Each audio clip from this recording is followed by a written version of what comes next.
back to the HYPE Bulletin, hosted by yours truly, Ralph Mentor. Now, before I introduce the guest that I have today, I do want to shout out to the downloads that I'm seeing on my Red Circle website. I know we're hitting 500 downloads 3 months in and all. Even the site visits on my website, right?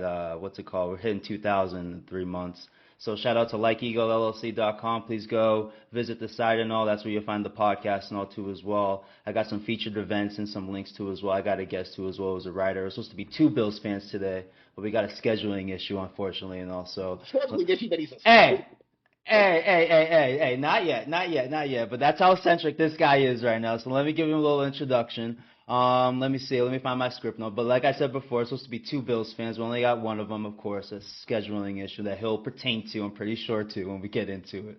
But today I got a very eccentric Celtics fan from the D.C. area. Have the pleasure at times with him with his Celtics fandom and on his jokes and opinions. We met back in 2022. I know if you guys have been listening to the podcast at least and all, with how I got started in the podcasting. Spotify Live Green Room is where I met this man. He had a damn good point when we first met. Why is nobody talking about the damn Boston Celtics? And at this time, the Celtics were basically average to start the season and went on a 28-7 run to finish the season. The stat that I have here from CBS Boston today is that they were the best offensive, defensive, and overall net rating team at the time. And JB was right. Where's this talk, especially on shows like Get Up and First Take and all, when they were more focused on other narratives and things of that nature and all. But now we're sitting here as the 2023-2024 Boston Celtics as champions, NBA champions. And I'm very glad to have Joshua Boraz, also known as JB, to relay his fandom of this season and all. We'll talk about different points and all too as well and all. And we'll talk about the winners and losers. I'm sure he's got some jokes for some other teams and all too as well. So today, with a little cheering sound, this is something new that I got for the show today. Here's JB. How you doing, JB? Go ahead. I'm so excited to be here. I'm so excited to be awake at 8:30 in the morning. I know. Unlike the other co-host, he's so busy that he can't be awake. The man is working. Working. Give him a break. Come on. We are blessed to work remote. Go ahead, my dude. We are blessed in so many ways. We are blessed in a bunch of ways right now. We're not only blessed with Kamala Harris, but we're blessed that she tripled the amount of money in 3 days that Sam Hauser signed for. You know what I mean? 4 years. $100 million, ladies and gentlemen. $100 million, over $100 million. And Sam Hauser for 4 years, $44 million, when Grayson Allen is out there getting 4 years, 96. That's insanity. I would take Hauser 1 for 1 over Grayson Allen. If you put both players on the court and said, you get one and I get the other, I would take Sam Hauser over Grayson Allen, and I've seen both of them play. Hauser can hold up on defense. Grayson Allen gets blown by. To be fair to Grayson, he does not start. I mean, he starts over benching with Hauser. To be fair. And then, and so we're blessed in that way. And then, obviously, as you pointed out on your last podcast, by the way, great work on the last podcast. No doubt. The Boston Celtics right now are the most complete team in the NBA. It's not even really close when Porzingis is healthy, and the fact that he's not right now, and that I feel so good. The fact that we're going to end up talking about like what the great questions are for the Boston Celtics, and the only realistic questions, and I'm using the word realistics in big letters. I'm trying to put it in flashing lights. I am talking real questions that actually are undecided right now. Involve the 14th and 15th people. Is Baylor going to be able to replace Speed? What are you talking about? What are we talking about here? 2 minutes a game, 3 minutes of garbage time. Is Jordan Walsh going to be able to replace O'Shea every sixth or seventh game when we needed energy? I know. But the thing is, right, is that those are the real questions, right? True. Those are the actual questions, and we're going to end up talking about, how do we feel about the 14th and 15th guy? And most of these other teams that we're talking about, I mean, especially Denver, who me and you disagree wildly on your assessment of Denver. I believe, we'll get to it.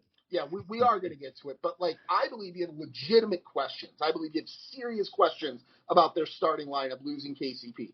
I get it that you're going to put Christian Braun in there. I do not believe Christian Braun is the defender that KCP is. And I don't think there's going to be anybody in the world who's going to be like, no, it's a one-for-one replacement.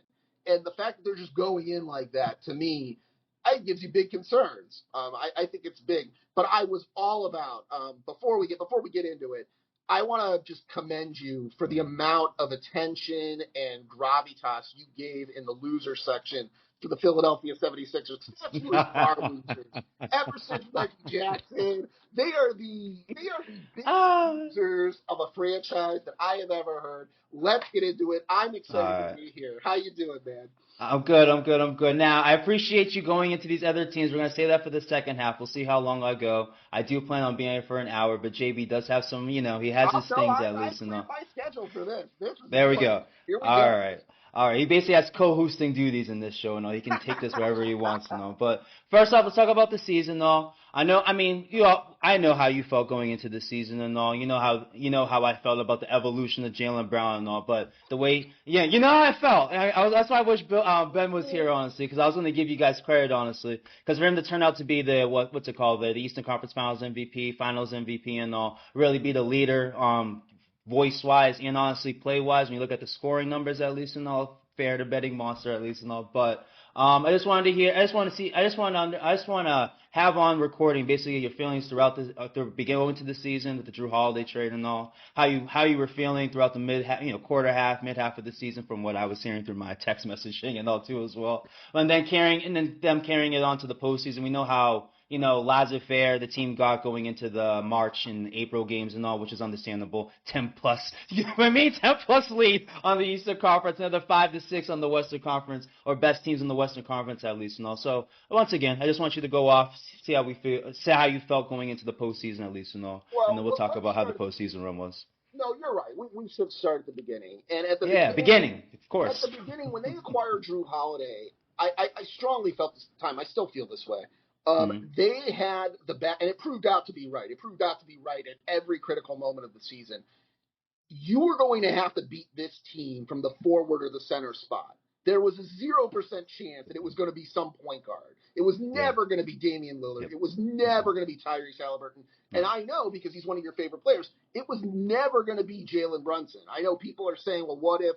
Right, what if, right? Like, dude, Derek White and Drew Holiday are good enough to be the best defensive backcourt that we in the modern era have ever seen when they dial it up. Now, they don't always dial it up, right? It's not like 48 minutes all the time, right? They're not that young anymore. But there was, and I called you sort of throughout the season, but since we're starting at the beginning, there were moments throughout the season where there were really moments in every game. It was 10 minutes pretty much every game. You didn't know when the 10 minutes were going to come, and it wasn't necessarily 10 minutes of game time, but there was 10 minutes every game where the other team just flat wouldn't score.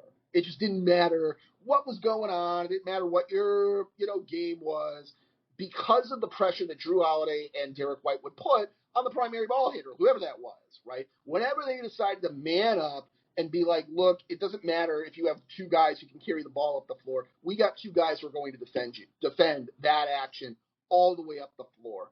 And so I said at the beginning of the year that I thought that by the end of the year, if they won the championship, and again, it was all predicated on winning Banner 18, would we remember them as the greatest defensive backcourt of all time? And I kept putting the emphasis on the word defensive. I didn't say of all time. I didn't say they were ever going to be better than Michael Jordan or Kobe Bryant or anything like that. Yeah. It was never going to be like that. And I wasn't ever trying to say that. But what I was tandems.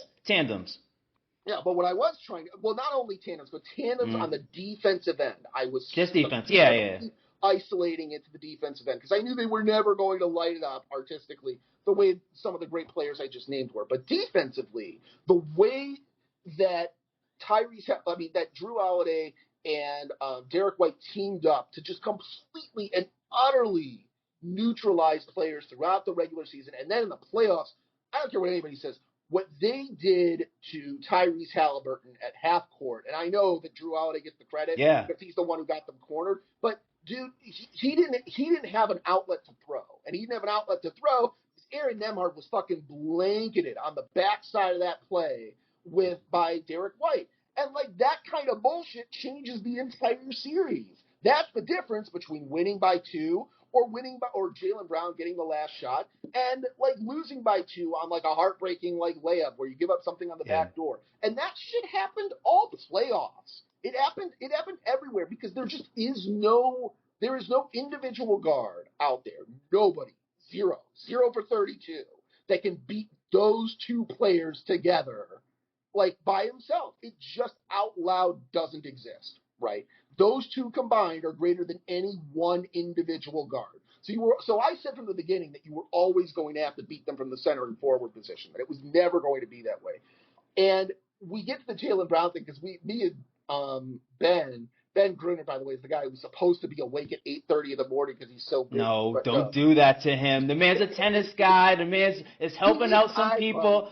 Leave him alone. We'll have him on the show very soon. Next episode, most likely, honestly. Let him be. So I'm going to tease him about being... Anyway, we would tease you about Jaylen Brown evolving. Yeah. The truth is that he never evolved. But what he did do, he did do is he took, and I'm going to say it like this, he took steps forward. And what I mean by that, and I don't think that I think there are empirical evidence. There's empirical evidence that no one's going to argue with. He wasn't Eastern Conference Finals MVP before. Now he is. He wasn't NBA Finals before. Now he is. So at the very base, he's taken those steps forward. But what I'm really talking about isn't whether or not he had the skill to be the ball handler and the distributor that he turned into over the course of the year. I'm talking about the decision to actually do it. He always had the skill. This is the reason why you got so mad at us in the first place about using the word evolve, because he had this. He was able to do this the whole time, but he certainly didn't pay attention to it the way he paid attention to it this year. There's no question that he put a greater emphasis on that this year than he did last year. And what that allows is it allows Jason Tatum to not have the ball handling responsibilities, to not have the scoring responsibilities, to not have to do every little piece of diagnosing throughout an entire game. Like, he didn't have to do that. But in conclusion, before I sort of wrap this part up, because go ahead, Ben. Go ahead, bro. I'm letting you rip. There's this argument that McSwag and some other Philadelphia fans are putting forward that Jason Tatum took a step back because he didn't, score the way we want him to score at the finals, or he's not the best player on the Celtics. First off, you don't need us to tell you that he's the best player on the Celtics. Look at every defense that the Dallas Mavericks threw. He was being guarded by waves upon waves of people. They had switches, they had backside help, they had people who were playing free safety. Every time he brought up the ball, he was diagnosing 2 to 3 levels of defense. So Jason Kidd is out loud with his actions telling you Jason Tatum is the one that I'm worried about. Jason Tatum is the one to be scared of. So, like, to sit here and to be like he's not the best, he's not the best Celtic. It's Jaylen Brown. You don't know what you're saying. You're not watching the game. What you're doing is you're looking at the stats. You're looking at the end result. But those end results emulate from how great Jason Tatum is. And in my book, to sort of finish it off, right, to polish everything off, Jason Tatum overcoming the championship monkey, right? So we're getting to the end of the season. Yep. At the end of the season, Jason Tatum moving that monkey off his back completely, and this is my hot take, and I'm going to drag this onto every show that I appear on. He has changed the NBA landscape completely. And what I mean by that is that there are now 2 lists of best players in the world, period. Those with championships and those without. Period. And I'm not going to sit here and have the conversation about who's better, Luka or Tatum, anymore. We're done with that. Luka doesn't have a championship. Jason Tatum does. Period. For the record, that applies to everybody, right? So I'm not putting Luka on the same list as Joker. I'm not putting Luka on the same list as Giannis. I'm not putting Luka on the same list as Jaylen Brown. I'm not even putting Luka on the same list as Derek White. You either have a championship or you don't have a championship. And by the way, I'm using Luka, but this idea is going to apply for all these fucking players. It's going to apply for Jalen Brunson. It's It's going to apply for Donovan Mitchell. It's going to apply for Anthony Edwards. It's going to apply for all the great superstars who don't have a championship, right? And it's a diss. It's an incentive. It's an explosion, and it's an explosion. I'm going to finish off this point. The reason why it's such a big deal, the reason why it's a massive deal, is because Celtics fans had to listen for 4 years, 5 years to, oh, well, Jason Tatum, Jaylen Brown, you're never going to win a championship with those two. And it was over and over and over. And every time you'd be brought up about how they lost the Heat in the 1 Game 7, and then how they lost the Warriors 2 years ago. And if you're going to have that energy for the Celtics, and then that energy explodes, the Celtics overcome that, well, where does that energy go, right? And you're not going to, like, put it all on Karl Anthony Towns because he was never at that level in the first place. So, excuse me. So no, it's fine. So where does it go, right? Where does it go? And where does it go? The whole, like, well, you haven't won a championship. Where does that energy go? And the answer is that it explodes across the league to everybody except for Victor Wembanyama. He's the one exception.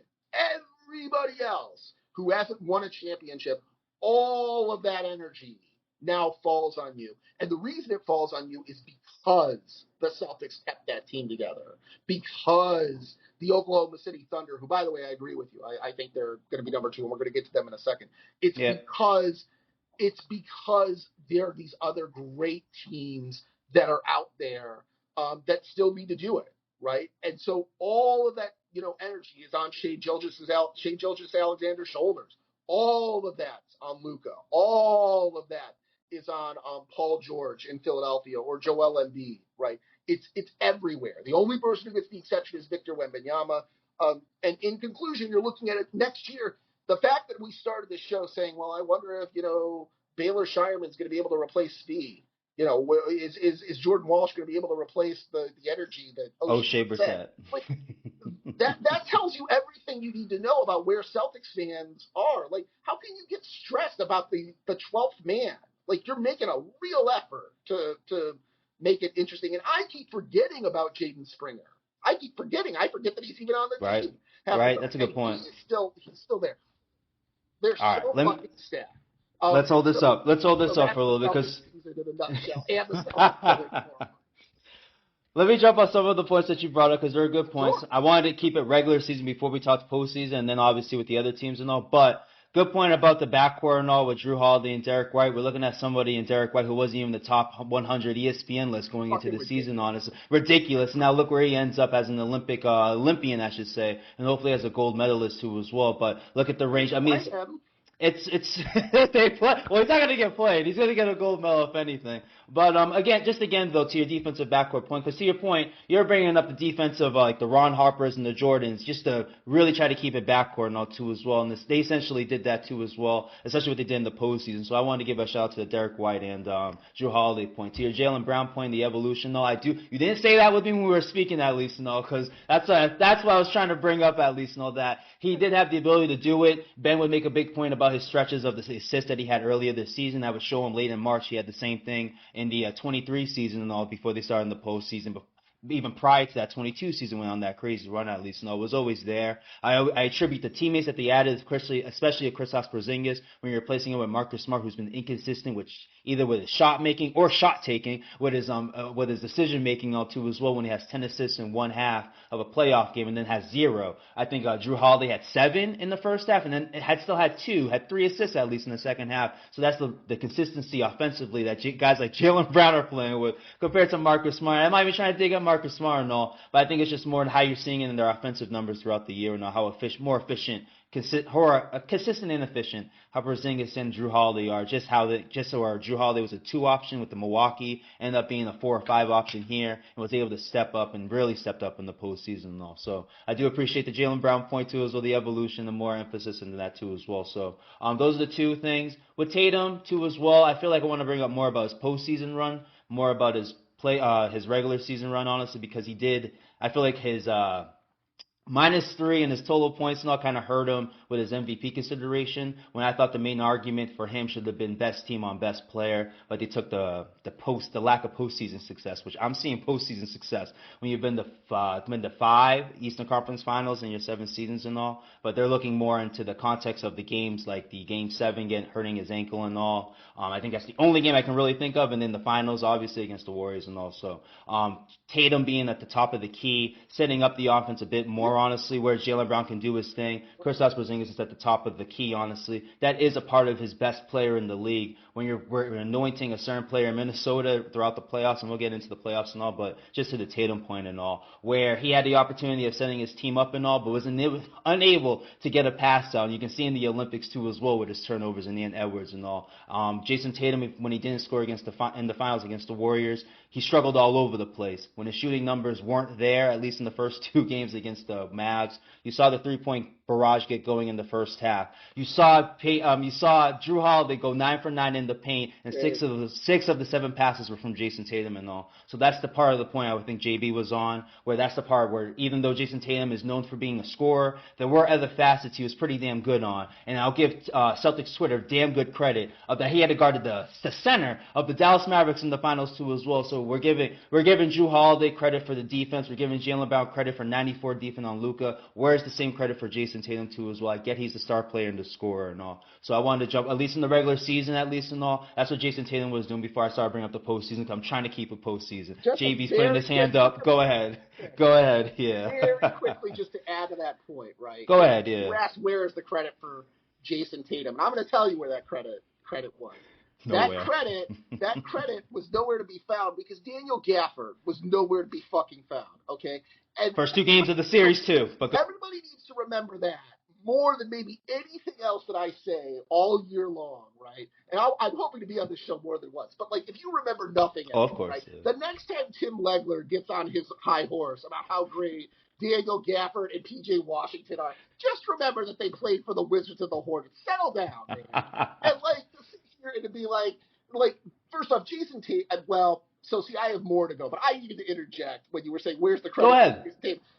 I'll tell you where it is. It's with fucking Daniel Gafford. That's where it is. And if we're going to put him as this all-time great player, I don't even know what we're doing anymore, right? That's why he didn't get credit for everything else. Because people realize the same thing that, like, I've been saying forever, which is like Daniel Gafford was the backup center on the Wizards. JB is from D.C. He has seen plenty of Gafford basketball, ladies and gentlemen. So just in case. I mean, like, well, geez, I wonder why aren't we focused on Jason? Because Daniel Gafford keeps getting in the way. That's why. That's why he didn't get the credit. Jason Tatum is the second best player in the entire NBA. You're hearing it here first. He's better than Giannis because Giannis gets injured every year, which isn't meant as a diss. It's meant as a statement of fact. He's been injured each of the last 2 years by the time the postseason has rolled around. He is not better than Joker because you can't look at any statistical category over the last 2 years and say Jason Tatum was better than Joker. That's the list. It's Joker, it's Tatum, it's Giannis. Everybody else who has won a championship comes up short in some way or form. And that could be defensively, that could be just throwing assists and keeping the offense moving, that could be scoring. Basketball at its crux, and this has been since I was born, is a complete game, and in that you're looking for complete players, right? Anybody can do one thing well, right? Luka can score. Grayson Allen. Yeah, he's amazing, right? Grayson. He also gets blown by on every fucking play. Like, he had the most blow-bys ever up through, like, Game 4 of the NBA Finals last year. Like, the most blow-bys ever during a postseason run. First off, I didn't even know that was a statistic. But I'm glad that since it is a statistic, that they're keeping track of it and that Luka is the number one owner of it, right? That's why he's not the best, period. But also because he's not even on the list. It would be like comparing Shohei Ohtani to Jason Tatum, the basketball player, right? Shohei Ohtani doesn't play basketball, right? Luka, and so you don't compare the two, right? Luka Doncic hasn't won a championship, so you don't compare him to Jason Tatum. They're not doing the same thing, right? JB has left the rails now. He has left the rails. Let's bring it back. He's the second best player in the NBA. I don't know what else. Let me help you out with this point. Since we keep talking about the postseason and all, let's talk about a little bit of the postseason. Well, I brought up Kristaps Porzingis on purpose. So you're welcome to keep going. I've kept Kristaps Porzingis off my lips on purpose. So there's more to say about that as well. But keep going. I apologize. Yeah, sure. He's off the rails, ladies and gentlemen. That's fine, though. But let's talk about the postseason a bit, honestly, before we get into the off season and the losers and winners and all. Because to I guess clarify this Tatum point that JV wants to ramble on with the top three and all, which I don't blame him because of his postseason run at least, not but number two. But Boston Celtics faced the ugly ass Heat culture. Yep, it's a pro Celtics podcast, so there's a little hate there. But faced the Miami Heat, beat them in 5 games. Yeah, we know JV. He's got his face on him, so we'll just say that. But in the first round, beat the Miami Heat in 5 games. Unfortunately, lost Kristaps in game 3. I think quarter 3 and all. And that's when game 3, and that's when Derek White went off. Towards the second half of that game, I think he had a 30-point game in Game 4, and the season ended up closing it down in Game 5 and all. Oh. There we go. I'll let you have this, but let me just finish this. And round 2, the Boston Celtics beat the Cleveland Cavaliers in 5. Unfortunately, to the narrative, after Game 2 or Game 3, Donovan Mitchell got hurt dealing with Game 2. Even after the Cleveland Cavaliers won that Game 2 as well. I think it was Game 3. Ended up getting hurt. I think it was a knee issue, honestly. And the season ended up winning in 5. Jrue Holiday, outside of Jason Tatum and Jaylen Brown, had himself a big series too as well. I think he had back-to-back 28-point games, I think, in that series and all. Yes, I think so. This is all memory, ladies and gentlemen. I'm sorry, but they ended up winning them in 5. Next series was Indiana, swept them in 4. Obviously, the crazy shot in Game 1. Jaylen Brown had a big 40-point game in Game 2. And then close games in Game 3 and Game 4, basically down in the last, 5-6 minutes of each game of Games 3 and 4, and the Celtics ended up being clutch and winning the game. Sick-ass pass by Jason Tatum to Al Horford in the corner in Game 3 to solidify that game, and then another corner shot from Jaylen Brown to Derek White to basically clinch that game. And a big defensive play by Jrue Holiday on Nembhard too as well. Let's not forget that, especially with JB's defensive points and all. So there were some close moments there too as well. But the season ended up sweeping the Indiana Pacers and heading to the finals with like a 2-week break, and where 89% of the bettors picked Dallas Mavericks, and wasn't the what's it called there? The narrative people on ESPN and Get Up, even though Tim Legler did stick with his pick, to JB's point in the All-NBA podcast, of picking, and in on ESPN, picking the Dallas Mavericks in 6. Yeah, I know. I could. I love money to try and help him. I actually bought Super Chat on his show. Exactly. $3 to $5, I think. Yeah. So, but even with all that nepotism, let me just finish this off. But even with all that nepotism, the Celtics ended up beating the Dallas Mavericks in 5. We can argue they could have beaten them in 4, honestly. But Dallas, I guess, has some pride and all. Maybe the C's kind of flamed out a little bit in Game 4 and got blown out there. But the first 3 games were, you can say, complete dominance. The Dallas Mavericks were leading their way to the finals with the alley-oops, thanks to Jason Tatum playing at the center, and obviously other defensive factors. The Celtics were limiting them with no alley-oops through Games 1 and 2. I think they had a couple in Game 3, and it started getting going in Game 4. But a shout out to the C's defense really getting going. The 3-point shot showed up in different variations and all, but Payne Pritchard's half-court shots in 2 of those games were just were signs that the threes just came out in certain points of the game of the series. Unfortunately, didn't have a full game of the 3-pointers, but a stretch in the first half. In Game 1, the threes went crazy. Game 2. Game 5. In Game 5. I'm getting there, because in Game 2, when I was present, the threes got going in the second half after they weren't hitting any in the first half and all. And Game 3, in the third quarter, going into the fourth quarter, the 3-point barrage got going. And then you had to JB's point in Game 5, it really got, I think, certain moments in the first half, but they really started exploding in the second half of Game 5 and all, really cinching the win. Jason Tatum driving more, and then finding others for some threes and all too as well. So that was huge, honestly. But that's basically how the postseason run ended. Why JB's out here saying Tatum is number 2 in the league right now too as well, because they went on a 16-3 postseason run. Even though with all the injury concerns too as well, it still was a dominant run. When we look back at the regular season, one of the most dominant runs, or not one of the most dominant runs, top 5 net rating, differential runs, and all those 4 other teams won multiple championships, if not went to multiple finals. The only ones in the top 10 that didn't were the 71 and 71 Bucks or the 72 Lakers, one of those iterations of those teams. And we can just argue Kareem Abdul-Jabbar going to the Lakers is the reason why they didn't stick around, and Jerry West finally retiring, and Will Chamberlain retiring. I know I'm going old with it, is the reason why. But just more proof that to how JB started the podcast, the excitement of the Boston Celtics and all going into next season, basically bring back their whole team at least and all. The way they started this season, the way they finished it, is another precursor of why we have confidence, why they can do this again next year and all. So, again, if JB wants to jump in onto how the postseason looked and all, then go ahead and all. But that's how the Boston Celtics run. I wanted to reiterate that before JB rambles on. It's a good reiteration. I'll reiterate a couple of things. Claim me up. Yep, claim me up, please. I will.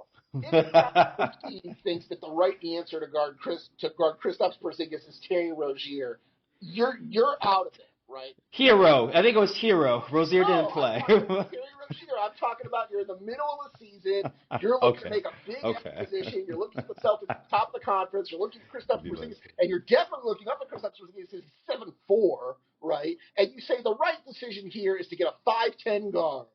Then, you're suffering from the same thing that Joe Biden is suffering from. Whatever that cognitive decline is, Pat Riley was suffering from the same thing. There's no normal person who thinks that's the right answer. And you saw it. It totally destroyed any chance the Heat were going to have ever against. The moment that Caleb Martin was switching on to Kristaps Porzingis and 6'7" is staring up at 7'4", it's a fucking joke. Their team was way too small everywhere except for Bam Adebayo to ever compete with the Boston Celtics.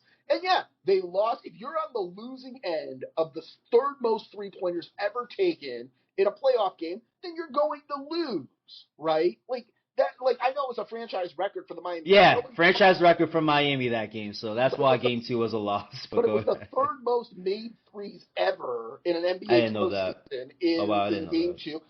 Dude, okay, you're going to lose a game, right? But that kind of variance isn't sustainable. It's not sustainable. By the way, it's not sustainable for the Boston Celtics either, right? No team is going to make the third most threes in NBA history game after game after game. So it was never going to be a contest with Miami. And remember I said that because I'm going to circle back to it at the very, very end. I know. The second series with Donovan Mitchell, remind me when he was injured. I'll tell you why you can't. Let me look. No, I'll tell you in advance why you can't remember. You can't remember because it didn't happen on the fucking court. It happened between Game 3 and Game 4 when he saw the Celtics were the freight train that they were and said, oh, shoot, my knee hurts. You don't have an instance where Donovan Mitchell was rolling around on the ground, coming up lame from a dunk or anything like that. No. It doesn't exist. It doesn't exist. It's not there.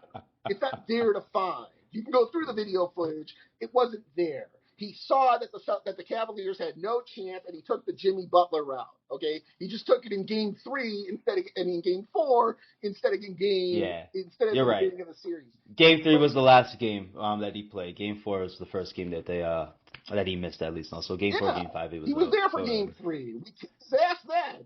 Dropped 33 points, and we still kicked his ass. Facts. So go ahead.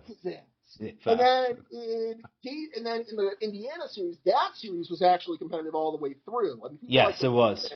That's the only series that the Celtics swept. But I think they did that more for you, Ralph Mentor, and you specifically, because they knew the kind of bullshit you were taking from Jonathan Jordan. They knew the kind of bullshit you were taking about, the Celtics can never sweep. Oh, the Celtics can't come up in the clutch. All of that. That series, anybody who watched it, anybody who actually paid attention to it, right, saw that series really could have gone either way, especially, I know there were, I forget which games, but I know there were at least two. I know Game 1 came down to the final shot.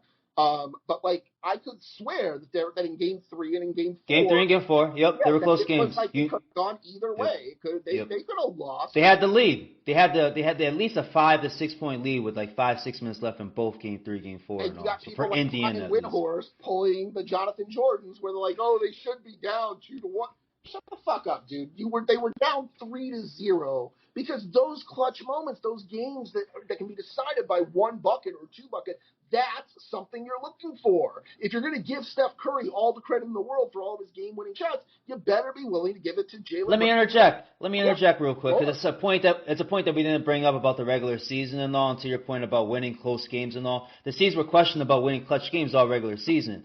the big thing that the C's were troubling with is playing with, oh yeah, JJ, playing with their food, bad habits, all that bullshit and all too as well. They ended up being undefeated in clutch games, I think, throughout this postseason all too as well. And most of the clutch games were in this Indiana Pacers series, to your point of how competitive this series and all too as well. So, to Brian Windhorst and his big fuck you, I agree, because if you were questioning them if they could win close games and all, Indiana I think was enough proof, honestly, that you can win close games. You were down in 3 of the wins in the fourth quarter, or at least in the final moments of the fourth, at least last 5 minutes of each, game 1, game 3, game 4. You need the shot by Jaylen Brown, and then those clutch shots by Al Horford and Derek White contributing to games 3 and wins in games 3, game 4 at least, and also just to interject about the clutch games as well. I thought before we start carrying on, I think that was another narrative that people were questioning, at least in the media end, at least, and all. Can the C's really pull it off? Winning 4-1 and 4-1 isn't enough. You need to sweep. I know. 4-0. Sweep. You needed to, apparently. You really did need to, but go ahead. And so I started the Mavericks series by saying that if there was only one team in the entire NBA that the Celtics would wake up for, would be at like their full, I'm paying attention, I'm not going to let this team beat me, it would be the Dallas Mavericks. In fact, I started the playoffs saying that the only team that the Celtics would be like, full go, we don't really give a shit what's going on with the Dallas Mavericks, because there were so many storylines. Jason Tatum doesn't get credit because Luka Doncic is better than him. At some point, Jason Tatum is going to hear that and be like, what the fuck are you talking about? I play defense, right?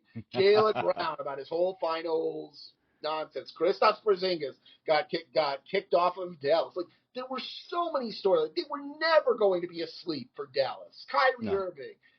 Here we go, yeah. It was never going to be like, yeah, we just didn't get up for it, right? Which is what it was in 2002, right? That's what ended up happening in Game 3 of 2022. I shouldn't have said 2002. 2022 when they faced the Game 4. Game 4. Was it Game 4? Yeah, Game 4 where they won Game 3, yeah. Yeah, where they were asleep at the wheel. The one I'm talking about is where Steph Curry went off because they were up. Game 4. Yep. Game 4. They were up 2-1. Yeah, I went to Game 3 and all. We won Game 3. Game 4. Yeah. Never. The point is that this team was never going to have that happen to the Dallas Mavericks. Of all the teams in the NBA, that particular problem was never going to happen to the Dallas Mavericks. You're looking at a Celtics team that never lost more than 2 games, I think, twice. Honestly, throughout the season and all. That's ridiculous. That's why I started trying to pay for Tim Legler to get off of it. He didn't have a single, all year long, they didn't have a 3-game losing streak. And so to suddenly never had one, nope. The Mavericks are down 3-0, but I still see a comeback. Like, what the fuck are you talking about? Like, they would have to win 3 games in a row. It's never happened. And it eventually got to the point where it was getting silly, where it was getting stupid. And, like, it was so important because it really does justify my narrative. Luka Doncic's play in the NBA Finals, and particularly fouling out of Game 3, dude, that shit is inexcusable. That is going to follow him around forever until he wins an NBA championship. That particular game, fouling out in Game 3 in the clutch when you're making the comeback to just like foul out and make 2 stupid quick fouls. You're going to go one of 2 ways. You're either going to say it's because Jaylen Brown kicks ass, or you're going to go the other way and say that Luka Doncic never knew how to play defense, so why should you expect him to do it now? I'm personally going to blame Luka Doncic's defense, right? You're welcome to go on the Jaylen Brown and give all credit to the players. I'm going to actually give you some blame and say that Luka sucks on defense, and he's been sucking on defense, and to sit there and be like, no, now we're in the clutch, and now we can rely on Luka's defense. You're out of your gourd. It's never going to happen. And unless he wins a championship, that will follow him around forever. But I'll tell you one thing that won't follow us in the next year, and that is heat culture. And that's why the helicopter stopped in Miami before going back to Boston. We needed to steal that heat culture and bring it over to Boston with us. We're taking the player development and we're bringing it to the Jason Springers of the world, the Jordan Walshes of the world, the Neemias Quadas of the world, which, by the way, I am very upset at you about your last podcast for one thing. When we sit here, we talk about why we're not worried about the Kristaps Porzingis injury. By the way, I haven't brought that shit up at all because that's supposed to be the real concern. And I'm actually not worried about it at all. I'm fine. Between Al Horford and even on the back-to-backs, having Luke Cornett and Neemias Queta and Xavier Tillman, I'm square. And the reason I'm square is because of Nemius fucking Queta. He's my guy. He's the one who I think is going to be the next Rob Williams. All he has to do is get better on defense. That's it. And if you, I mean, you're looking at a team that went 21-4, I think, in the regular season without Kristaps Porzingis. Offensive rating similarly 120 to 121 or something like that. 10-1 in the postseason without him after losing him in Game 3. And that's why I was doing the math in my head and all too as well. But yeah, I mean, there's no reason to feel that concerned, honestly. And when you look at the Mavericks series too as well, plenty of facets where Kristaps Porzingis was not there and you were dominating and all. You can get Al Horford credit for his switching defense too as well, versus Kyrie Irving and Luka Doncic at certain times throughout the series and all. God forbid, there you go. God forbid Nemius Queta takes a step forward on defense. God forbid he becomes an average defender, a Cornet defender. You're going to unlock an entirely new Celtics team if he can do that. That's my hope for next year. If he can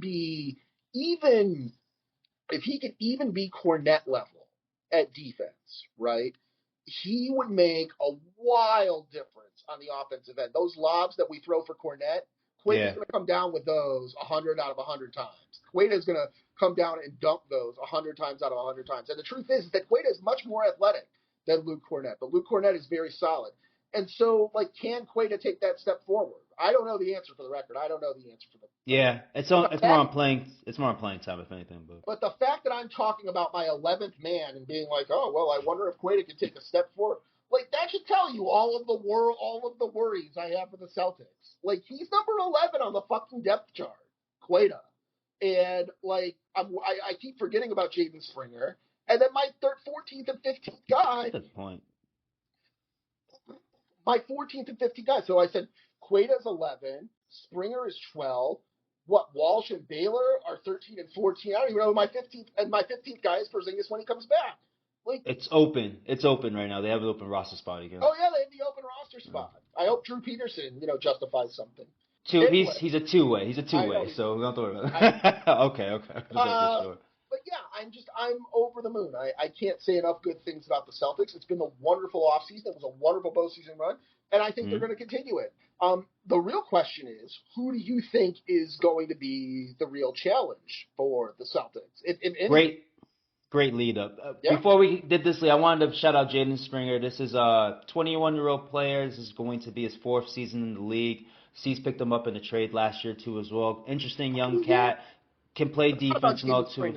Yeah, that's why I wanted to bring that up. It's an interesting point by JB bringing him up and all. He dropped 26 points in the I think in his first summer league game. He didn't play. Similarly to Queta doing something similar on us, he didn't play after. So those are two young prospects on. They're going to be at the end of the Celtics bench by knock on wood, some type of injury and all. Obviously we're doing that with KP, so we'll see how Queta looks. If something happened to the guards and the wings where they would miss some games at least and all, even Payne Pritchard or Hauser, it's interesting to see if Jaden Springer could step up, especially defensively and all. So I wanted to bring that up, but. Since I wanted to give JB the credit for the lead up at least and all. Since I think we've killed the Boston Celtics talk 40 minutes in. I think we kind of shown how the C's are still the ultimate winners going into this off season, starting the 2024-25 season and all. So to his point, what other teams are we worried about in the West or Eastern Conference, basically the whole NBA and all?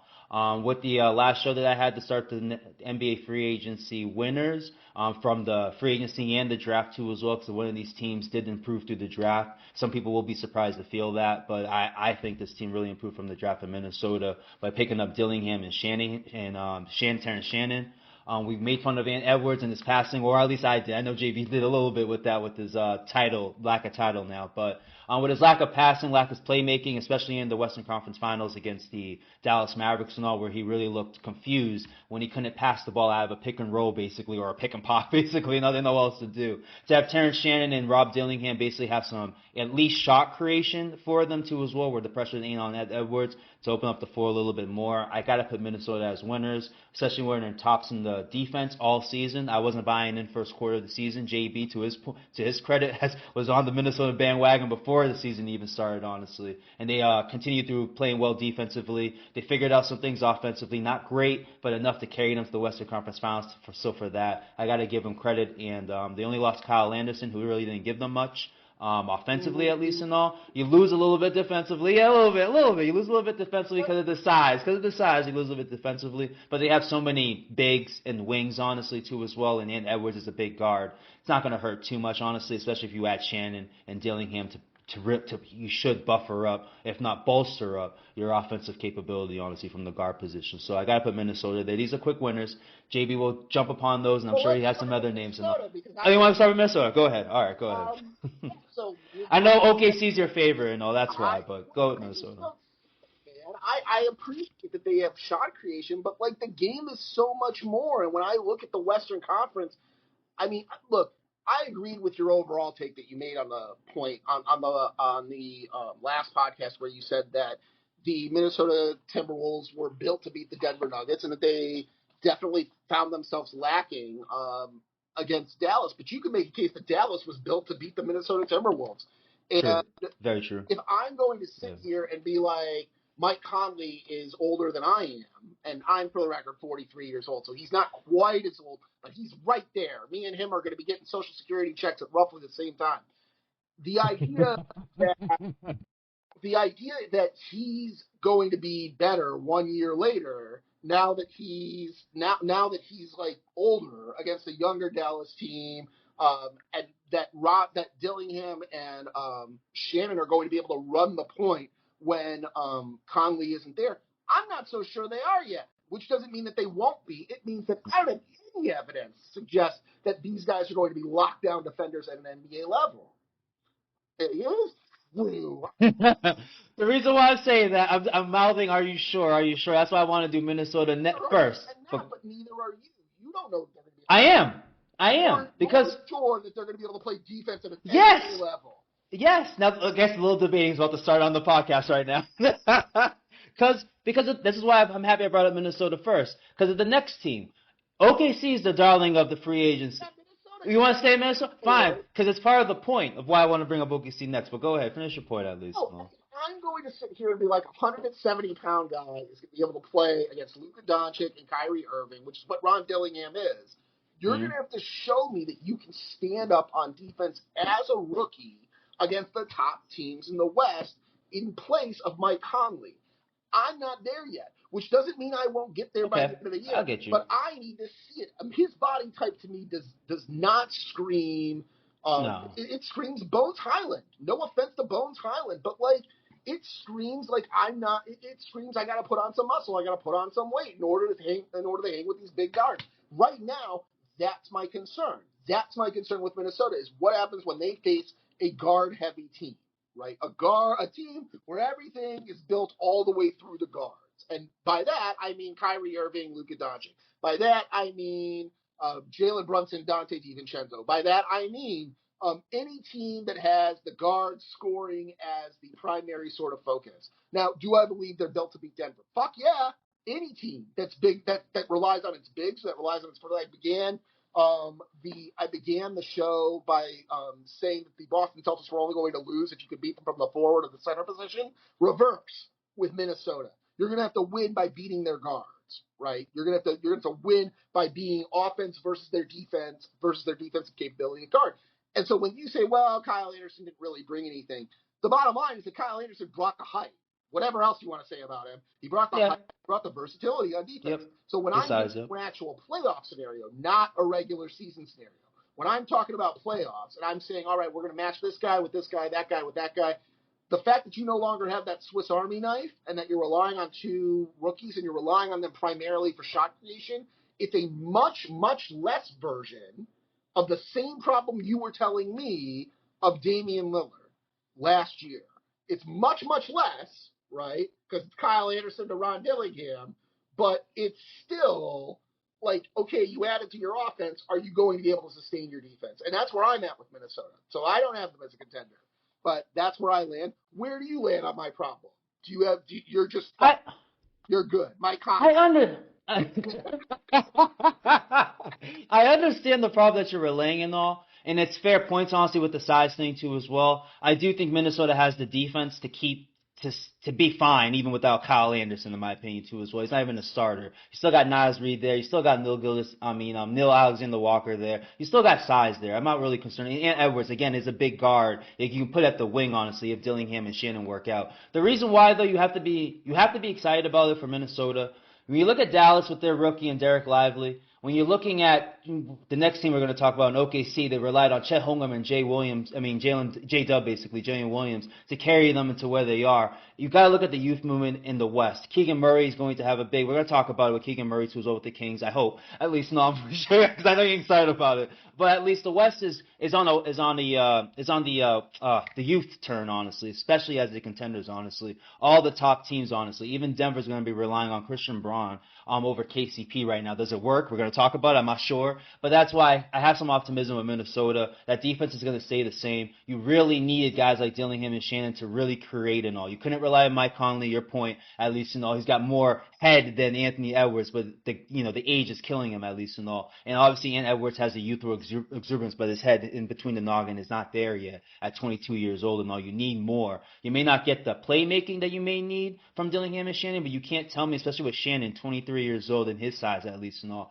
you're going to get some type of shot creation. So I think that opening their offense, the fact that they didn't have any type of offense, lack of offense and all, unless it was Ant Edwards at the guard position, to have at least Terrence Shannon is who I'm excited about more than Rob Dillingham. To your point about the size, he'll be on the bench because of that. But Terrence Shannon, even with Ant Edwards, should start. Mike Conley coming off your bench, that kind of replaces Kyle Anderson, in my opinion, especially with the offensive and all. It's the fact that you're not losing anything defensively to me, at least and all. With the Alexander Walkers, Naz Reid still coming off your bench and all. You have Ant Edwards there. You still you have Rudy Gobert. I'm not going to put Cat Towns in some type of defensive player type of accreditation, at least and all. But I think that's enough for Minnesota defensively to let those young boys shine. Similarly, how we're seeing young boys shine against the top contenders in the West and all. So let's talk about OKC, unless you have something more to that Minnesota point, at least and all. We'll just have the same. We'll have sort of a mini side bet here, which is that I think the game is going to be a little bit fast for Shannon, which doesn't mean that he's going to suck. It just means that I think it's going to be a little fast at the beginning, and that's fair. Can he develop? But this is my like take on it. It's not necessarily true or false. I didn't see the dude play at the NBA level, and I could easily be wrong. But I need to see it from Terrence Shannon to believe that it's just going to be a 1-for-1. He's better than Kyle Anderson, and he opens up the floor. I see your scenario as a possibility. I see my scenario as a possibility too. Of course, yeah. I'll tell you what I don't wait and see on. I don't wait and see on the idea that Isaiah Hartenstein is going to improve the Oklahoma City Thunder's rebounding at all. From game one, Oklahoma City is going to be getting second shot opportunities that they did not get at all last year during the playoffs. That whole second shot thing that the Knicks get, where Jalen Brunson needs 5 shots to get 3 points thing that Isaiah Hartenstein contributes, there's a reason they were able to do that, and it was because of the rebounding. And whatever else you want to say about Isaiah Hartenstein, whatever shade you want to throw at him, the one thing you can't say bad about Isaiah Hartenstein is that dude fucking rebounds. He may not do anything else that you need, but he does rebounding, and he does defense. Those are his 2 great magic skills. That's why he is an NBA chump. So when Shai Gilgeous-Alexander misses a shot this year, which that's going to happen a lot, enough that the NBA media should care, but not enough that they will care. And when it does happen, and he misses a shot, right, Isaiah Hartenstein is going to get him that second shot. And I'm going to give you a big prediction right now that I've been saving for the hype. This is my big prediction. Yeah. SGA is going to average 4 more points per game this year because of the Isaiah Hartenstein rebounding, because of the attitude that he and Alex Caruso are going to instill in guys like Jalen Williams and Lou Dort in terms of attacking the boards and getting the rebounding. And that rebounding edge is going to be the reason why I consider them a contender at the Boston level. Which I don't. Whereas I have questions about the backcourt for Minnesota that I just illustrated, I don't have questions at all about the front court because of what Isaiah Hartenstein and Alex Caruso are going to bring in terms of rebounding. I'm super on OKC. To me, they're the second best team in the NBA. Yeah, that's the name for me, honestly. I get the Isaiah Hartenstein pickup, but it's Alex Caruso, honestly. When they had Josh Giddey getting played off the floor, basically did not play well at all throughout the postseason, honestly. The fact that you're replacing with Alex Caruso, a champion, if he gets the credit, he's on the winning team at least, it'll be in consideration of an all defensive player too as well, at least on the second team, at least and all. But still, it's a good enough pickup for them where their offense isn't sagging or at least lacking in certain moments throughout the playoffs where they were against Dallas. Because again, the best matchup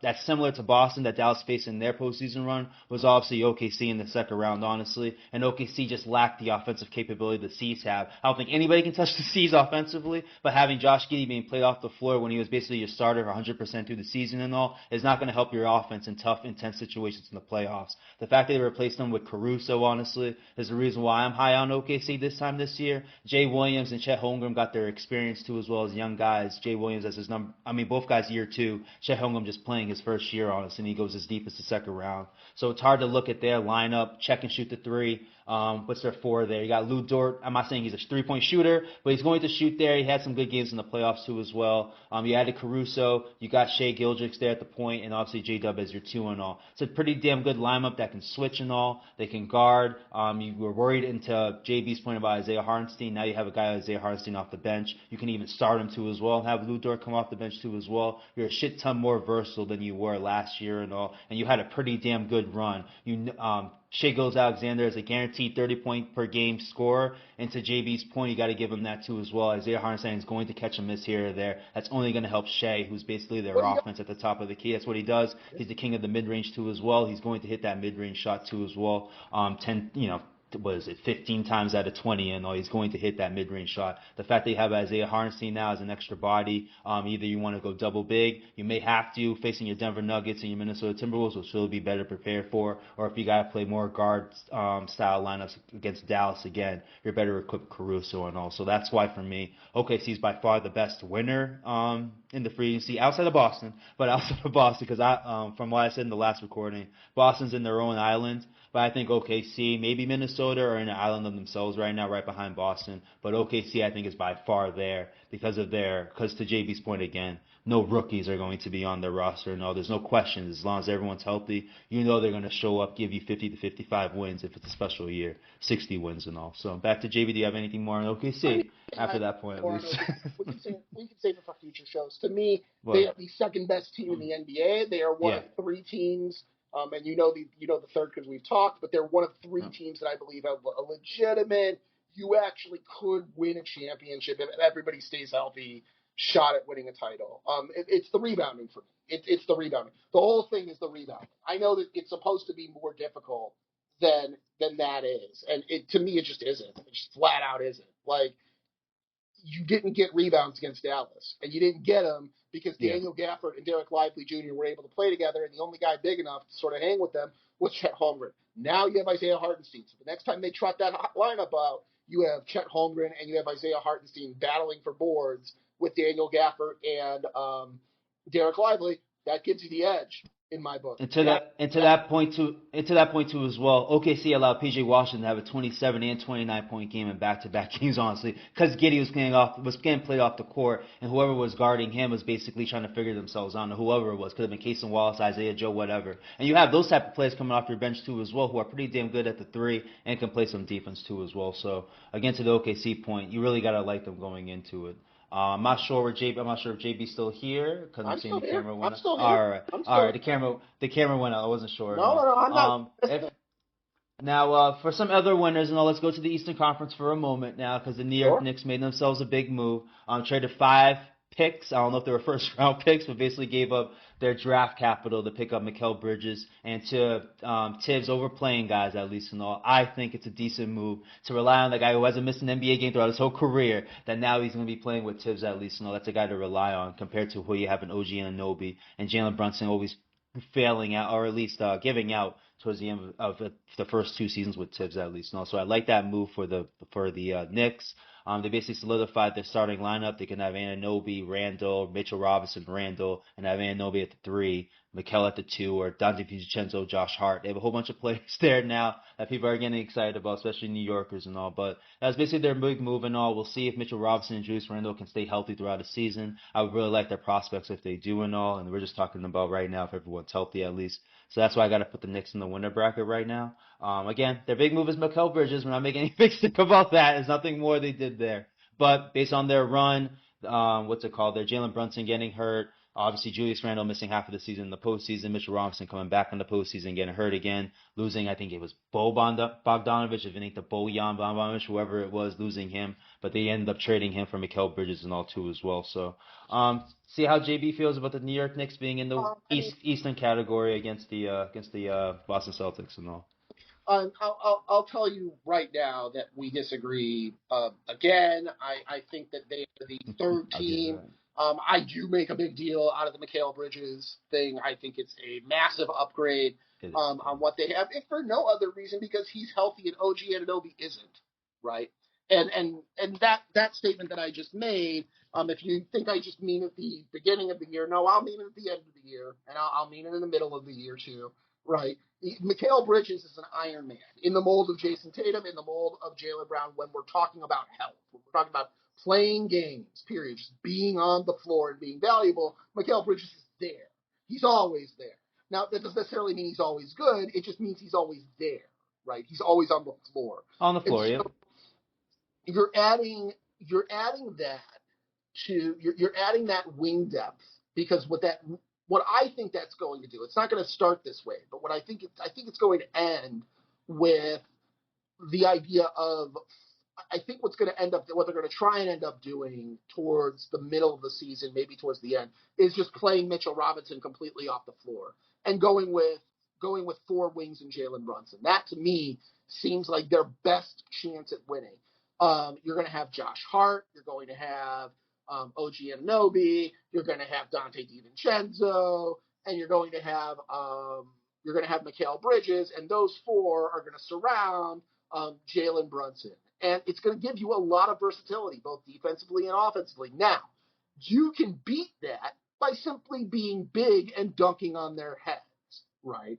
And that's why when we sit here, we say, oh, well, the Knicks aren't going to win the championship doing that. It's fun. It's creative. It's a unique way to attack Boston, but you're not going to win a championship because Boston has Kristaps Porzingis, who's 7'4", right?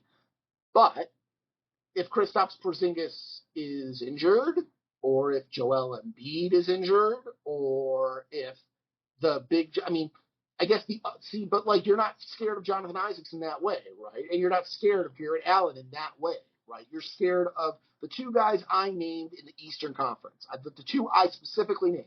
I named Kristaps Porzingis and I named Joel Embiid. And those 2 would destroy a lineup like the one I just named. Giannis too? You want to put Giannis in that same conversation? Oh, I must have forgot. He's always injured. My bad. So yeah, I mean, and maybe Brook Lopez if you're being really, really generous. But for the most Giannis needs to play. Yeah. But for the most part, big guys who are just able to dunk over the top of 6-7 guys' head or shoot right over are the ones that are going to be able to really torch the Knicks. But then you look at the Eastern Conference as a whole, and there just aren't that many of them. No. I mean, they just don't exist that much. Now, in the West, you have a completely different story, right? Yep. In the Western Conference with Anthony Davis, with Joker, with Naz Reid, as you pointed out, even with Karl Anthony Towns. That is different. But as we all should remember as we're breaking this all down, the Knicks don't play in the Western Conference. They play in the Eastern Conference. So, like, when you look at the East and you look at what they're going to do against do the Charlotte Hornets have anything for them? No. Do the Philadelphia 76ers, when Embiid is injured, have anything for them? No. Does literally go all the way down the line. Even the Indiana Pacers with Miles Turner, I'm still taking the Knicks. And ultimately, that's sort of where I land with the Knicks, right? I don't think they're going to beat Boston if both teams are fully healthy. However, if there's you're shaking your head like, no way, right? No way, bro. If Kristaps Porzingis is injured, and the Knicks are fully healthy, or even if the Knicks are missing Mitchell Robinson, that is a competitive series. You've got switchable wings all the way across. You're going to have to prove that you can beat them by playing down low. Now, Tatum and Brown are both better than everybody that you have on the Knicks except for Brunson. But is that enough? Is that enough to carry you by a fully healthy Knicks team? Or are you going to end up the same way that Luka and Kyrie ended up, right? And that's a question.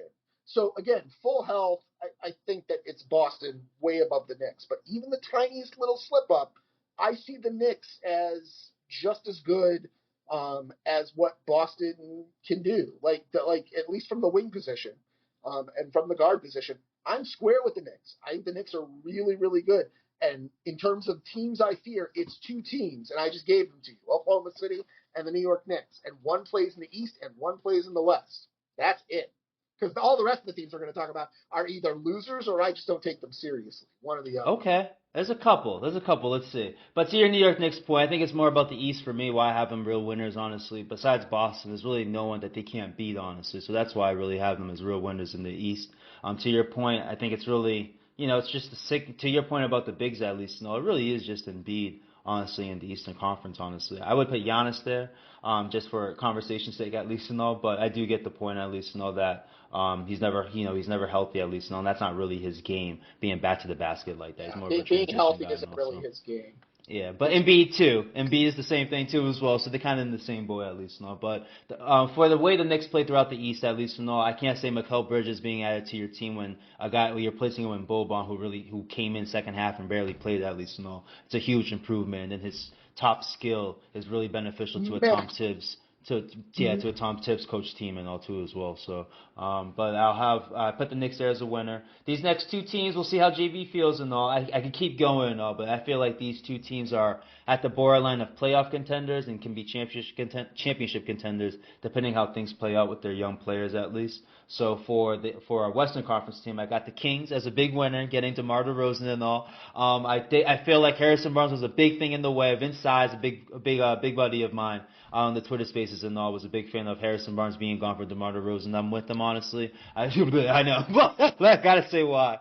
De'Aaron Fox is in the conversation of Shai Gilgeous-Alexander, Luka Doncic, and Edwards as the young superstars right now in the West and all. He has the best thing the Kings have had throughout their run over the past 2 years is their offense, and I feel like they really haven't taken full potential of their offense. Why do you have your hand up right now? I have a question. Go ahead. When you say young superstars in the West, do you mean young superstars who haven't won a championship? Or Sure. Yes. The Lucas, the SGAs, that's what I'm putting him with right now. Fox is underrated in that conversation and all. I think the side of the aisle, I'm fine with it. Yeah. There you go. I got you.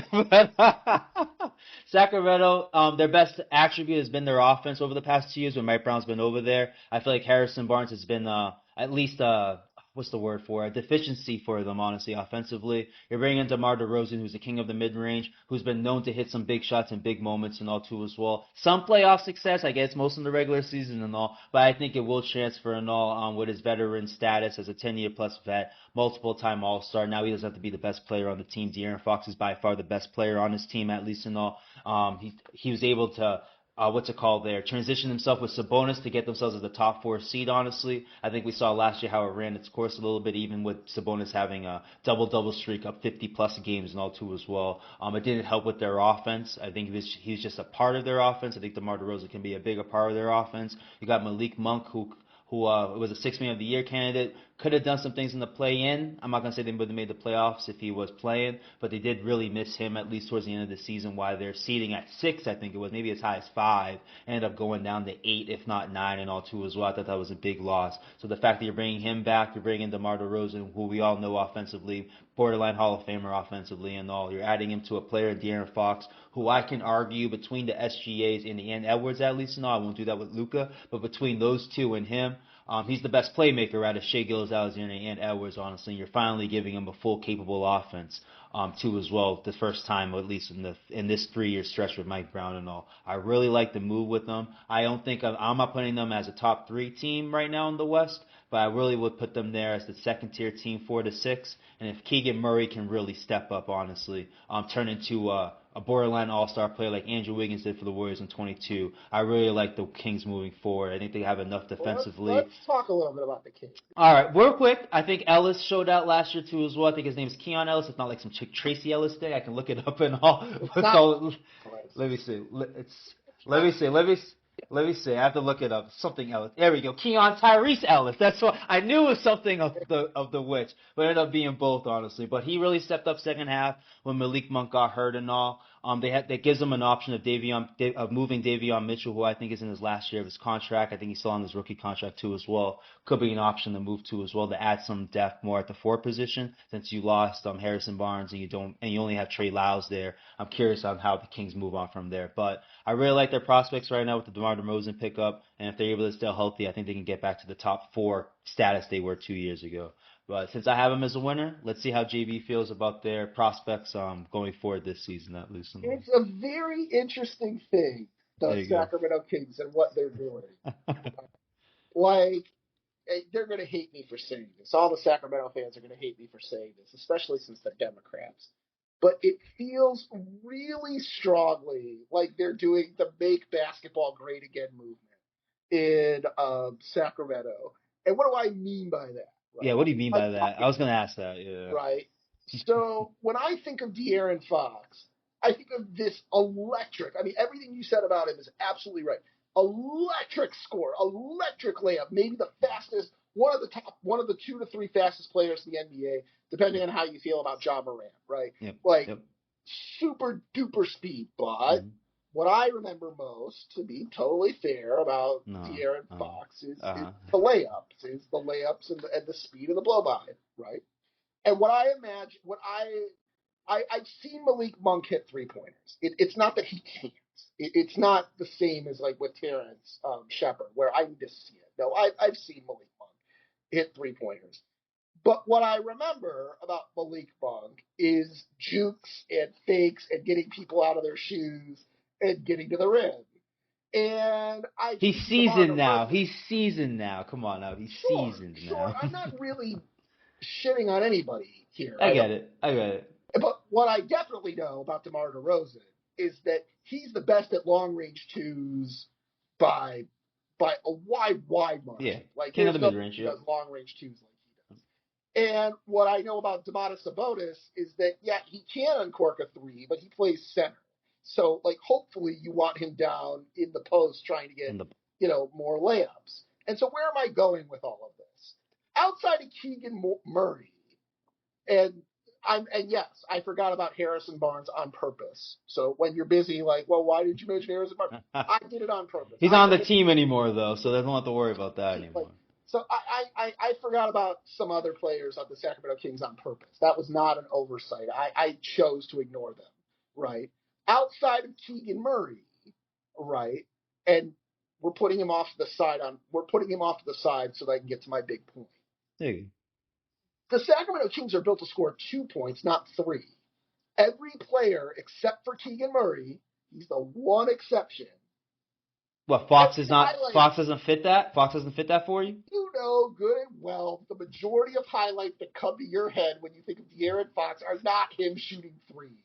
He has his moments, what you see from De'Aaron Fox. You know it's the drive and kick game. You've been there. True. See it in your head. There's no way. If I see it in my head, there's no way you don't see it. Yeah, I said better playmaker of Shea and him and all, so I agree. I can disagree. I really don't want to take anything away from De'Aaron Fox.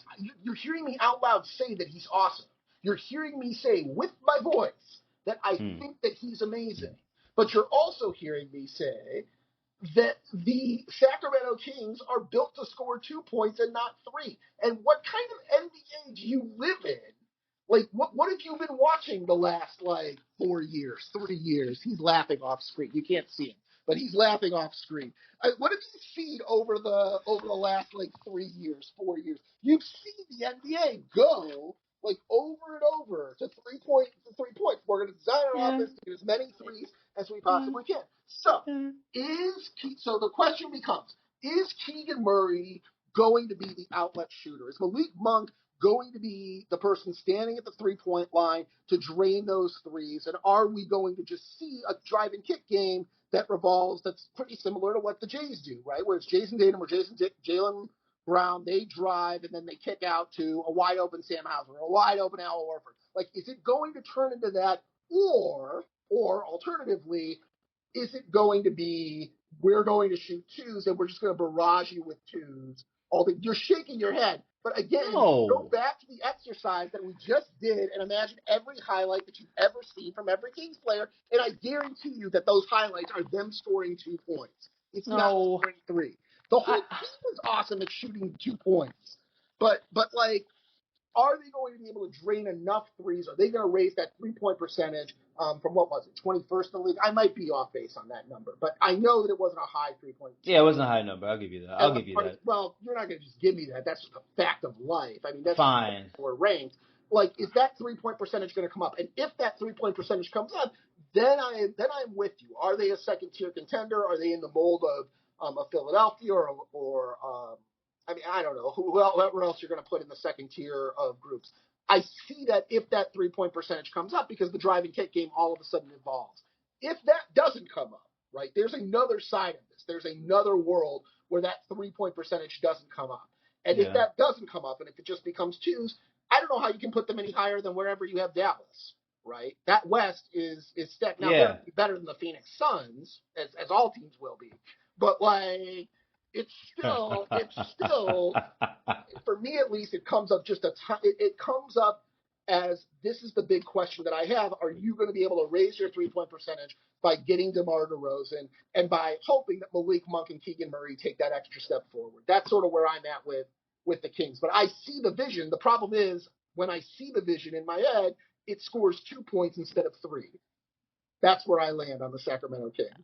It's a fair point. But my big thing is Keegan Murray going to step up in his, I think it's going to be year 3 for him, honestly, because that's, to your point, at least, no, that's going to be their best 3-point shooter. De'Aaron Fox, I'm trying to look at his numbers last year. I know his career numbers at the 3 it's 32%. So are the numbers hiding from you as you try to look it up? It looks like it. But I'm giving you 32% throughout his career, so it ain't great. I'm trying to give you. I know he's not that bad. I know in 22 he was better than what he was last year, at least and all. Maybe because he was jacking too many threes. And to your point, you probably don't want him taking so many threes too as well. So that is a fair point. I do think Keegan Murray can answer that question and all. He had a slow start to his year 2. I expect a better start for him year 3. Now, can he hold it? Can he sustain it throughout the season? That's going to be a fair question and all. But I am excited about Keegan Murray and all. To that part at least. In the affirmative. If he hits the threes the way you think he's going to hit the threes, then you'll end up hearing me say that you were right all along.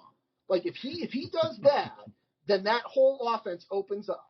But, like, you need to see it. I can tell you this, you haven't seen it yet. No, you haven't. And this man was 36% from the 3-point line last year, De'Aaron Fox. So it's got to be near 40s. It's gotta be, yeah. He's at basically average, with those stats, and 38 I think is average, so it's probably below average. Who's next on your second tier? So one more team. This is my last winner at least. And I can keep going because the other winners are more about them breaking things up, like Brooklyn, at least finally selling and trying to get this as a top pick. But but I think again this team is the 4 to 6 tier in the Eastern Conference. But I cannot. This is a team I've said to you that they are a point guard away of really being taken seriously. They didn't get the point guard, but they got a guard similarly to their guard set where the C's have Derek White and Drew Holiday, honestly, with KCP leaving Denver and heading over to Orlando. Jalen Suggs is being propped up as a young Derek White, or at least a young, potentially pretty damn good defensive guard, and you can't argue it with his year last year too as well and all. But you're going to, I know it. But I think the Orlando Magic pickup of KCP really makes a difference for them. You're looking at a 5th seed. 5th seed that played great defense, honestly, but could give you nothing offensively, and you're getting everything offensively from Franz Wagner and Paolo Banchero, basically, which is very inefficient from what I watched, honestly. Now you're adding KCP, a champion. He's not your prototypical point guard, but at least he's played as a champion. will be able to understand angles, understanding where to move the football. I mean, football. I can't believe that I'm going football right now, but basketball right now too as well. He's able to move the basketball or understand how to move the basketball within the team and all too as well. Paulo Banchero, he already shouted out, has a chance of being a generational talent. I agree with him. For a cat at his size at 6'10", I think 6'10", 6'11", is able to break you down, get all jiggy with it, and can hit a mid-range shot. He's not great at the three-point shot yet. He could get better there. So maybe that's the concern of Orlando, to JB's point about bringing up the two-point shot with the Kings. Say if they were Orlando, honestly. KCP does help with there too as well. I'll check his numbers, but I'm pretty sure he's closer to 40% than De'Aaron Fox is, at least and all. So he's pretty sure he will definitely help them there. Jalen Suggs was a three-point shooter in college. I know he had a football body too as well. I am waiting for that to transition too as well, to have him be a decent three-point shooter too as well, because right now he's below average. You're hoping maybe he can be average at least, and I do expect that from him. And Paulo Banchero too as well is on his way of being an average three-point shooter. We'll see how good he can be, honestly, past that. But I do like where Orlando's going. They don't hurt bringing in KCP. Nothing hurts defensively. You're only getting better offensively. There are questions with the guards still as well. Anthony Black's a young cat who should be coming off your bench, but maybe that's less pressure for him too as well. Maybe he can excel in that situation. I really just look at as I look at Orlando and Paulo Banchero as being in the conversation with the Donovan Mitchells of the world, the Tyrese Halliburtons of the world, Jalen Brunson to a lesser degree, Jalen Brunson, Giannis, and obviously Jason Tatum and Jaylen Brown. But I do think he is the best player on your team that can go somewhere if everything goes right. I think Orlando's made the right moves, honestly, with KCP. I'm curious to see how they'll look offensively. You're still going to have Indiana to deal with. That's going to be a top team because of the way they score. Defense is another story for them at least and all. But just based off moves and all, I do like what Orlando did picking up KCP and all. I really think it betters them offensively. And honestly, how good they were defensively, they could get better defensively with KCP and all. So I'd like to see how JB feels about this last one that we have on the HYPE Bulletin. It's really, I believe that when they're locked in, the Boston Celtics have the very best defense in the NBA. I mean, totally rock 'em, sock 'em. We are all playing five men at once. We know what we're doing. They are the very best. I believe the only argument in the entire NBA lies in Orlando when those five guys are locked in. Yep. Assuming that KCP gels like I know he's going to gel from the jump. That defense of Jalen Suggs, KCP, Paulo Banchero, Franz Wagner, Jonathan Isaacs will be absolutely nasty. That, for five men, right? 5 men against 5 men. You may not have a better defense when they're all locked in the entire NBA for those brief 5 to 10 minute windows when everybody's playing their hardest. You could make a case that that's going to be the best defense in the NBA. However, what you've learned and what I've learned too, I've learned this too, is that you can't expect Jonathan Isaacs to be healthy for more than 5 games, like in any given moment, right? True. You also know that it's all in brief wind sprints with Jonathan Isaacs. Like, he's out there for like 5 minutes and then he has to go to the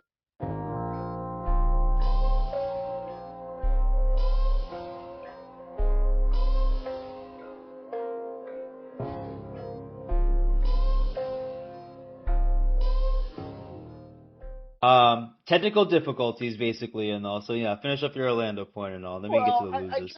It's just to say that last year the Orlando Magic couldn't throw the ball in the ocean, and like you're gonna have to see it. You're gonna have to see it. You have to see them put together a cognizant, normal NBA offense before you can go around picking the Orlando Magic with any confidence. And until they do, they're gonna be upset by the teams like Cleveland, who are worse than they are. You know, on paper, Orlando should be great, but as long as they can't, shoot, the point isn't to block the other team. You have to score the ball. Basketball is won by who scored the most points, not who got the most blocks. And Orlando has half the idea down, but not the other half. That's where I hear your point. I hear your point. I think development and picking up KCP is going to be a huge thing for them. That's why I have them as a sleeper 46, honestly. Even maybe a play-in team and all, but just depending how things shake out, honestly, I do like the move for them. If they just stay healthy, there's no reason why they can't get better with a KCP move more than get worse at least and all. So that's my point with them. But since we're having connection issues, let's speed this along and have our loser section and all too Well, as we well. can just come back when I'm in a better connection issue thing and do a losers as a complete. No. Okay, let's do it all now. Let's go. It's up to you. We can do that. I got no issue with that. It's up to you. We can close it and have another recording and all, and I can cut all this out. It's not a Big huge deal. losers. So. Let's talk about the big losers. All Big right. losers. All right, let's do that. For me, let's talk about the Eastern Conference. I'll bring a couple teams up, but my main losers are the Milwaukee Bucks, honestly. Their best move is a minimum player in Gary Trent, who I like personally as a player at least and all, but I don't think he's the answer to their problems. Their defense. Another guy that can give you 20 to 25 points per game at least and all. I'm not sure if Milton can consistently give you that anymore. I know he showed you his moments in the postseason against the Indiana Pacers and all, but I feel like Milwaukee unable to get anybody, to them leading not to get anybody, I think it's a big loss for them, especially when you basically gave away your second best player to your best or to your biggest competitor, if not your only competitor in the East at least and all. And you didn't do anything to really revamp that, but bring in Doc Rivers as your coach at least and all. So I have Milwaukee as a loser, but just as roster construction, I get the big move for Paul George. I get Tyrese Maxey's looking like the Rock now, and he's picked up size and all. And they gave him a max contract and all.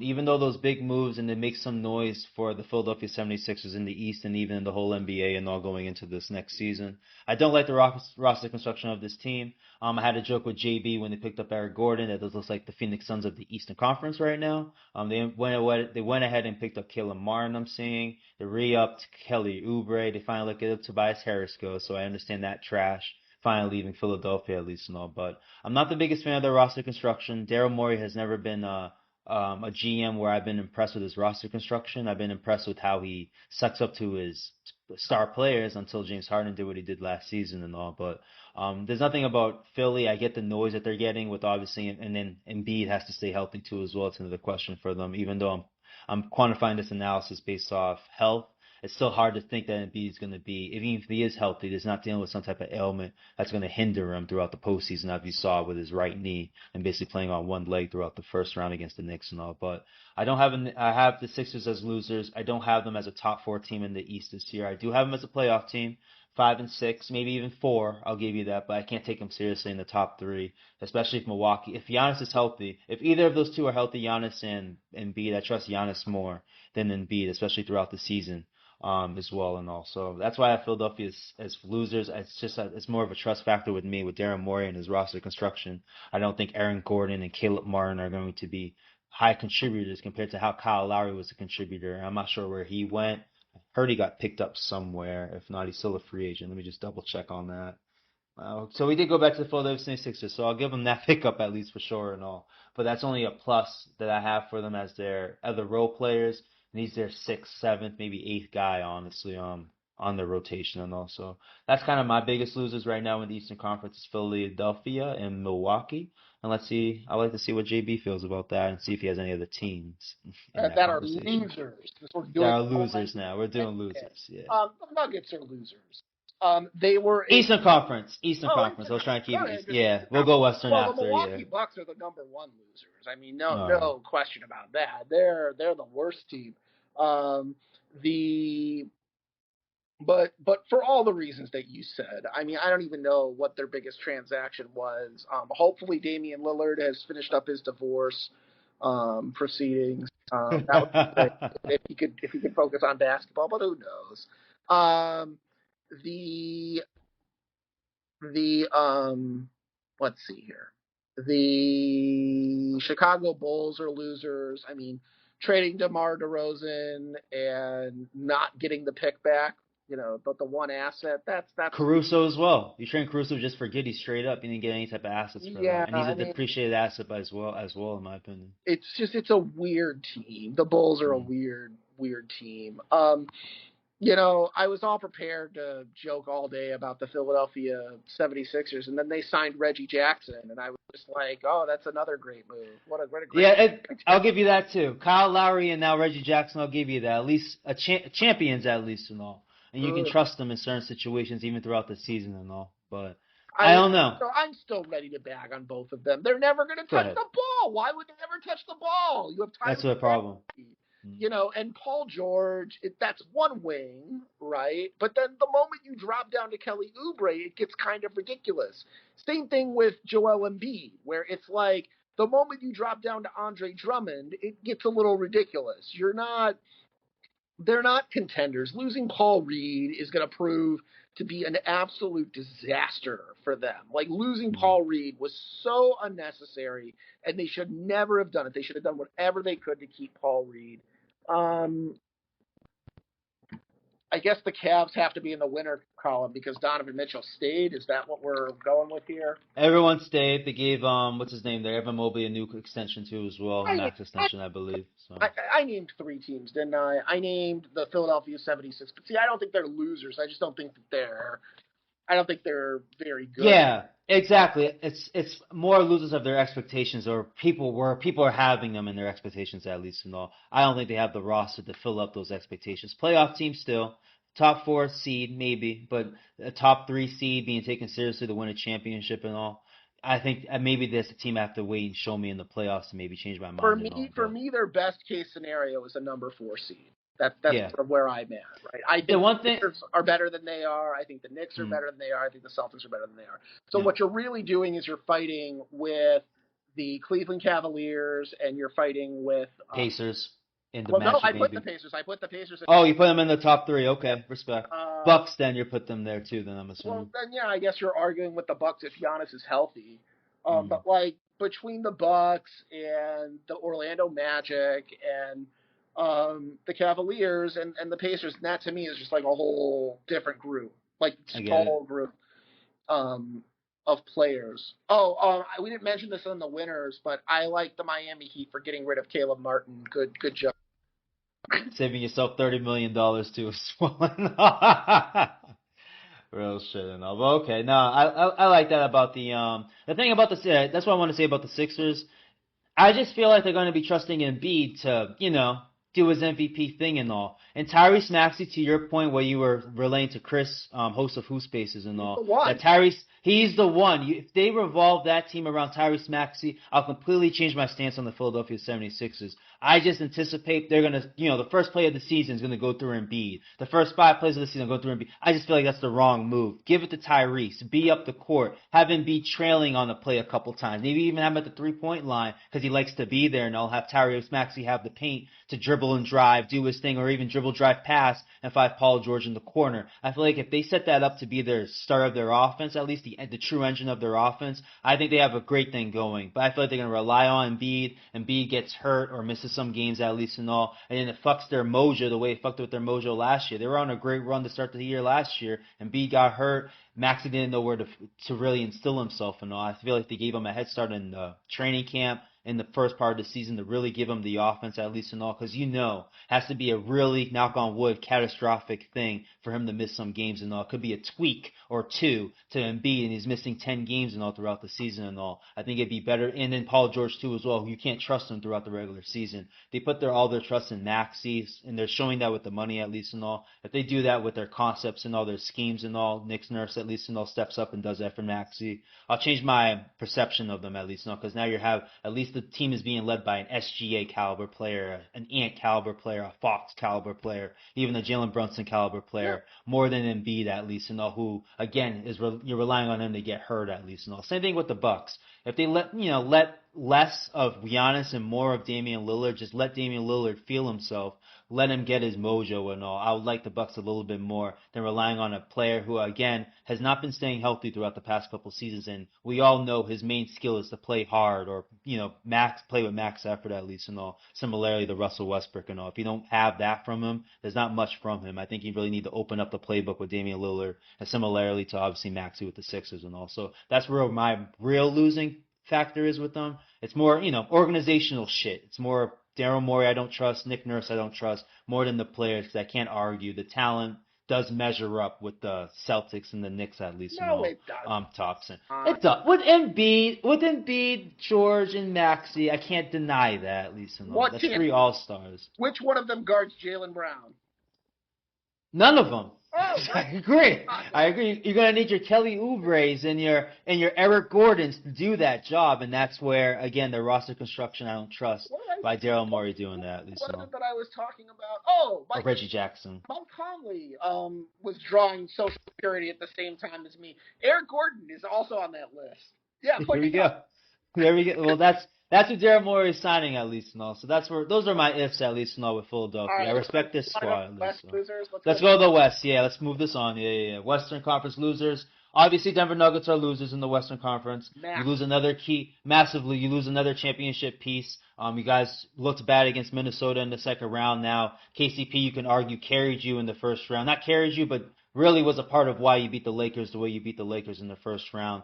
Kind of kept you in the series too as well against Minnesota when Aaron Gordon and Michael Porter Jr. just didn't show up, especially the last 3-4 games of that series. After Game 3, basically basically after Game 3 and all I remember and all too as well. But basically after Game 3, they didn't show up. They showed up in the let me get these games right. Because Minnesota went up 2-0, and then finally Denver showed up in games 3 and 4. After games 5, 6, and 7, Michael Porter Jr. and Aaron Gordon didn't show up.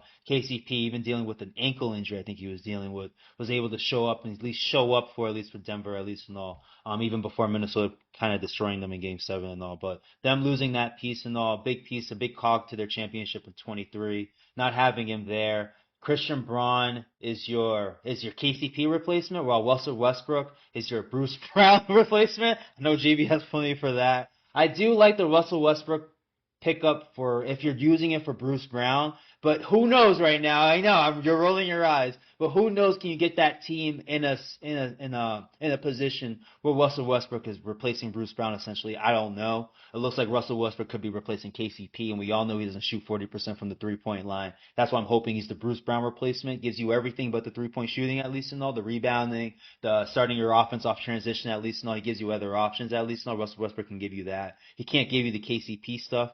So that's where it really hurts. Christian Brown's supposed to be their replacement, according to Calvin Booth, their GM there. I don't highly buy it. I think he can be good, but I don't know if he could be defensively good as KCP, honestly. We're talking about an all-defensive team caliber player, honestly. So as a main loser right now in the Western Conference, I have Denver as huge losers. I don't know if it takes them out of the playoff scenario. They're not a top 3 team to me right now. They're maybe a top 6 team, maybe a top 8 team and all, maybe that first play-in team they are and all, depending how good these teams are in the West and all. I'm talking about Mavericks, Timberwolves, Nuggets, Thunder, Kings, Pelicans maybe, not these old teams like the Clippers or the Suns and all. So I'm curious about you. Yeah, go ahead with Dallas. Go ahead with Denver though. Yeah. No, for Denver very quickly. They're a magic. Yeah, go ahead. They're a huge loser. The whole magic of the Denver Nuggets is the team concept. So, if you lose part of your starting lineup in KCP, you need to have a defender that can make up the ground and that can also shoot the 3 and be the outlet passer, be the end of the outlet pass for Nikola Jokic. What KCP did for Denver, not replaceable by Christian Brown. I've seen Christian Brown. He can't do what KCP did, especially on the defensive end, guarding up. For the record, neither can Russell Westbrook. So, it's Bruce Brown. I'm hoping it's the Bruce Brown role, but no, you have a fair point there. If you're using Russell Westbrook, it's worse. So he's replacing Reggie Jackson. He's not replacing Bruce Brown. And if you look at 35-year-old Russell Westbrook, but that's not good though. Well, that's worse. Well, remember you said that the next time you compliment Reggie Jackson on the Philadelphia 76ers. It's the same thing. It's the same thing. They're not good enough to win a championship without that extra wing, without the person who allows Aaron Gordon to roll, to get the dunks as opposed to shoot the threes, which is what he's going to be asked to do to replace KCP's 3-point shooting, and which he's not going to do successfully because Orlando couldn't get him to do it. Wow, now all of a sudden Denver's going to be able to? Come on, that's not real. And you're not a Denver Nuggets guard until you've signed with the Orlando Magic. Ask KCP, ask Gary Harris. Yeah, I was about to say that too, Gary Harris. But I think KCP helps with Jamal Murray too as well, because I'm pretty sure he takes some pressure off of him defensively. You can't ask Christian Brown to really be your POA defender in certain scenarios too as well. Lacks the experience. I highly doubt he's going to figure that out. Who's your second? My second loser. Now to the West. Second loser. In the West. I don't really have anyone strong as the Denver Nuggets. I think I got no one strong. I'll give you a couple teams at least, though. If you want to jump on it, I'll give it to you, and I'll pause. I'm giving you already in the Phoenix Suns. Phoenix Suns. Oh, they were already losers, though. What? Because they lost Eric Gordon? I was going to say the Clippers at least and all, even though I'm knocking Paul George going to the Sixers. It did work with the Clippers where they were a top 4 seed. When Kawhi and Paul George were healthy, they were an pretty good team. I'm not going to say they were a worse team and all, but with the replacements of Derek Jones, I think they replaced them with. There's another 2 signings they did too as well. Now Kawhi Leonard's got to stay healthy for them to even be a conversation and all, but I have them as losers, especially when you're opening up that big old toilet bowl in the Dome in Inglewood and all, and you lose your second best player and all. You're bringing the James Harden is who they're bringing back at least and all. Who the fuck trusts him at this point of his career and all too as well? What 35, 36 years old and all. There's nothing I like about the Clippers and all. With their new dome and all, Kawhi Leonard's taking less money off his max and all. Basically got kicked off the Olympic team too as well. So do we really trust, does anybody trust him? I know this conversation is about everyone being healthy, but it's hard to ignore Kawhi Leonard's health, honestly, with his history and all. So that's why I have the Clippers as big losers on it. Not as big as losers as Denver, because I never looked at them as a championship contender, but their playoff contention status is really in question when you're coming in with the All-Star game coming into your arena, the new arena, obviously, that Silver is endorsing however way he can, honestly, too, as well. The Clippers are probably going to have a whole bunch of national TV games, too, as well, because of this state arena and all. The fact that you lose, yeah. Well, then go ahead, yeah. You have to wait for me to go ahead. Then you've said it all. Then they're yeah, exactly. They were a top 4 team, and they're not going to be a top 4 team without Paul George. But they wouldn't be a top 4 team. I mean, personally, I kind of like what they did on the fringes with Derek Jones and all of that. But like without Paul George, they're not going to be a top 4 team. So if you don't believe they're going to be that, if they're like the 6th seed or if they're the 5th seed or whatever, then like they're losers because they've gone down. They've taken a step backwards. In your eyes, that's fine. As long as you're talking about Chris Dunn, Kevin Porter, Nicholas Batum. These are their pickups at least and all. Cam Christie. I'm sorry I went there. Mo Bamba. So I get the edges point at least. No, I take back what I said. I thought that it was just Derek Jones and Mo Bamba and Batum. And now that you've listed out everybody, I take back what I've said. They're even bigger losers. They might end up in like the 8th seed or the 9th seed. Bones Highland is still there, I'm assuming, too, as well. So. I'm assuming, too. Let's see. Who else do I think is a real loser in the Western Conference? I hear your Suns' point, but I get they didn't do anything after the season they had, but they weren't. I mean, I guess you can. Bucks losers, but not call the Phoenix Suns. Yeah, that's why I was about to finish it with that. That's a good point there, and also that's why I just didn't look at them like that. What's it called there? At least the Bucks made moves. They're making it sound like it's, or at least the media, fans and stuff like that are making it sound like it's a big move or it's something at least. No, I still think it's nothing at least. No. So that's what the Suns I see nothing that they made on it. I don't even see Delon Wright being picked up for some shit like that. They lost Eric Gordon at least and all, but yeah, there we go. I don't think they deserved a loser tag. I thought they were already losers anyway. So. I think they deserve a loser tag. So I'll take it. I'll take the take it. There you go. They deserve the loser tag. So I'll say the Phoenix Suns are losers. I will go one step further, which is that I believe that the Phoenix Suns will be in the play-in game next year. If they are lucky. Yeah, I know. I see what you're doing. If this is health we're talking about here, I don't see them in the play-in or playoffs. They're outside the top 10, honestly. If health is really a thing here, Memphis Grizzlies are going to be in that conversation no matter which side. I know this is it's part of the winner bracket that I had on my last show and all, but... You like the Rockets? You like the Spurs?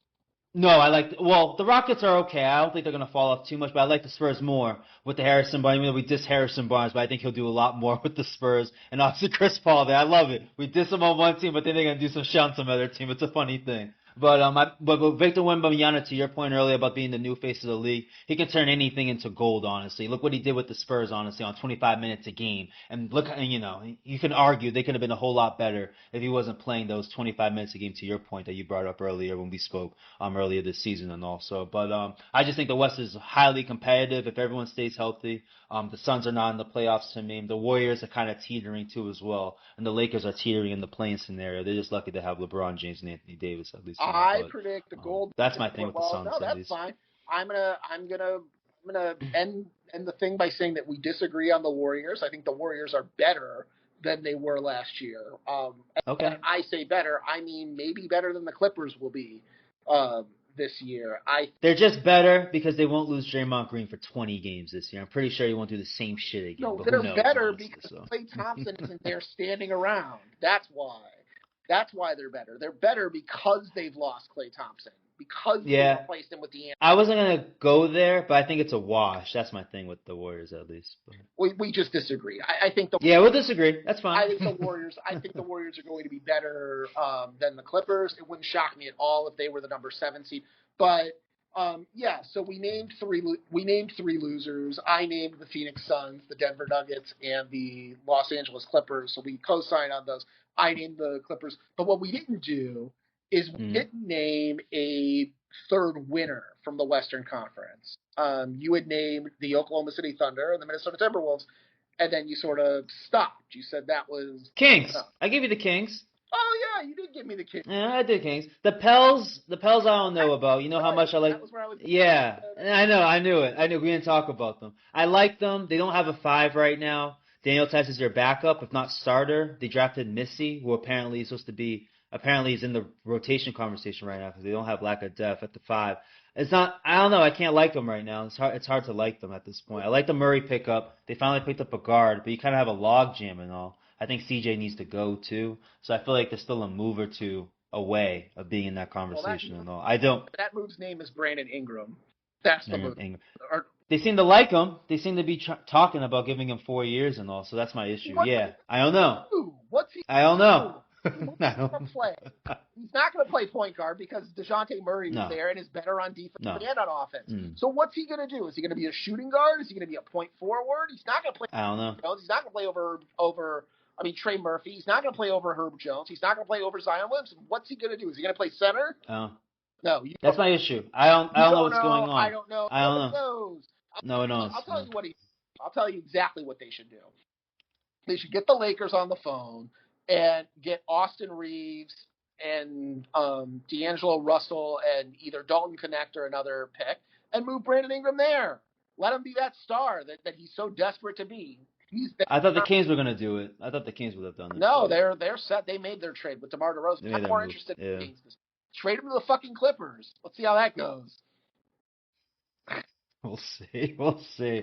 But I think we made it to the end. We're touching 2 hours and all. We had some technical difficulties and all, so that's why we ran a little long and all. No, that's fine. I'll cut it up and be fine with it. It's all good, man. It's just a podcast and all. But let's give a shout out to JB and all. Do I have the cheering sound for him? Can I get it in time? Yes, I can. Give me a second because the mouse is playing with me. Everything's slowing down all of a sudden, so... When you say slow down, you mean like bed and his sleeping schedule, or do you mean... No.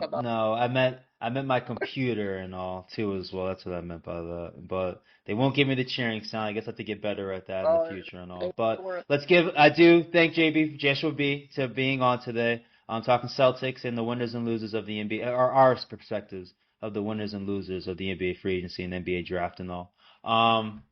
I do plan on having myself a preview show of the 2024-25 season sometime in October. So JB, I'm pretty sure I'll be inviting JB to come on for a little episode there too as well. It can't be at 8:30 in the morning. It's got to be. Well, I'm pretty sure it'll be just us. We're saving. Ben keeps getting mentioned up. Ben Gunner will be on this show now too as well. There's way too much noise on him. It's definitely a good amount of hype for him too as well. I do plan on having another guest with him too as well, but it ends up being a scenario like this or a format like this. I'll be just fine with it too as well. But Ben Gunner is who we're mentioning to, not an author, and a writer at the HarvardHoudini.com. If you go onto LikeEagleLLC.com and see the main Celtics photo I have there, my featured events tab, you see a link to one of his articles and all about Jordan Walsh and the prospects of him moving forward at that point. This game was in March of 24, so it's a little behind. It's a little behind in the sense, at least, no. But if you want to get a sense of Ben Gunner, at least know what he's up to before we have him on the show. This guy will be rambling all similar to JB. He'll have plenty of perspectives and all, a lot more stronger perspectives because he has his Twitter following. He keeps up and all too as well, so I can't wait for that too as well. I hope he's listening and gets himself up going and all. But again, let's give a shout out to JB. I appreciate your time, your perspective on the NBA right now. I don't know if you want to talk some football on this show. Can I ask you right now? Well, there's nothing to talk about. No, later down the road. I'm just asking for the audience to see if they'd be curious and all, but I'll come on when things like actually matter, but like, nah. I'll come on probably for like a preseason kind of thing where I'll Okay. predictions. But then, the moment Easton Stick is starting, like, what am I doing here? Ain't no. I've got 13 quarterbacks who I'm interested in, and maybe 15 if like Caleb Williams decides that he's going to show up. But like, for the most part, if I have to deal with what I had to deal with last season, I'm telling you, don't get excited. I'm telling you, I'm trying to give you these warnings because I'm telling you, it sucks as QBs right now in the NFL right now. The difference between the NBA and the NFL is that if in the NBA my superstar gets injured, maybe someone can come up and like reasonably give me minutes. Like if a quarterback is injured, if Joe Burrow is injured, then the whole season is over. And when you have what happened last year in the NFL, where you had Aaron Rodgers get injured, Joe Burrow gets injured, Justin Herbert gets where you're losing all these different quarterbacks, and I don't even know what we're doing here. I don't know why I'm covering the majority of these teams. And I'll tell you right now, football lost me last year, and we'll. Oh, I know. I know too well. No, and I wanted to be in. I started the year all in. We had a 3-man week preview show, and there we go. And by the end of it, I was just like, I'm not interested in what Aiden O'Connell's doing. Expectations were too high. Your expectations were too high, my man. Yeah, it's my bad. I have had lowered my expectations so I could be impressed with Baker Mayfield. It's my. There you go. That's what happens. You know what I mean? Ended up being one of the best quarterbacks in the league last year. Gosh, that's crazy. What you're saying? You're Baker Mayfield. Like, what are you doing with your life? But I got back on. In the championship game. Yeah, you did. Race Wars came up too as well for us and all, so that was fun. It was fun. Jordan Love and some other players, but like that's where now is that like you better be one of these like 14 to 15 quarterbacks I find interesting. Yeah. They're going to suffer through all these injuries. Like I'm not in on the Kyler Murray experience. You're not going to get me, and he's a starter. I know. See, I just wanted to give the audience a taste of the NFL talk. From what you'll find out with me, I'm a whole lot more analytical with the basketball, the football stuff. I'm a whole lot more narrative based. So the conversations with me will be a whole lot more different with football at least. And I'm not a football guy. I'm a basketball guy too as well. And I just played basketball yesterday, and I'm more preferable to basketball than football. But I do, as you just saw with our little back and forth with JB, I do appreciate the football talk. I do have another 2 or 3-man weave point. There is another guy, Vince Size, big San Francisco 49er fan, but a big football guy too as well. He can keep up with it too as well. I enjoy my content with him. So just giving you guys a little preview of how the NFL talk will go. I'm a shit ton less analytical with that. It's, as much as I hate the jokes with JB and all, this is where my joke thing starts jumping up a little bit when it comes to the NFL, because it is a joke and all the way the owners and the commissioner runs things and all. I got a whole lot more things there. It's like Republicans running a sport basically with football. So you know what I mean? I know JB would have loved that, so that's why I just wanted to give you guys a little taste of the NFL and all. I will have a breakdown in each division late August. To his point, way too early for it. That's why I still want to talk a little basketball and all before I get to my interlude and talk about more of what we're going to do on the podcast at least. But there's a little taste of the NFL and all. We'll have a preview of each division at the late August, early September, once I get a feel about how these teams are going to look in preseason and all. But since we're hitting 2 hours and I keep rambling, thank you, JB, once again. Appreciate your time and all. We'll be bringing them back, it looks like, for an NFL talk sometimes August, September. Kamala Harris, 2024. He's got the shirt blazing all over the screen right now. This is going to be an audio show, so at least give the audience a taste of that and all. But thanks again to JB. We'll be closing things out and all. Hope to hear from you guys, or hope to see you guys soon, or not hear from you guys. I'm not sure if anybody wants to interact like that yet, but hopefully you guys continue downloading and all. I do appreciate the downloads and all. Again, halfway to 60 downloads or so to 500, halfway to 1,000, only 3 months in. Again, 2,000 visitors on my website now. So again, I appreciate the time from the U.S., the U.K. to India. I appreciate it all, at least and all. So let's thank you again and all. Again, thank you to JB and all. Thanks again for listening. We'll talk soon.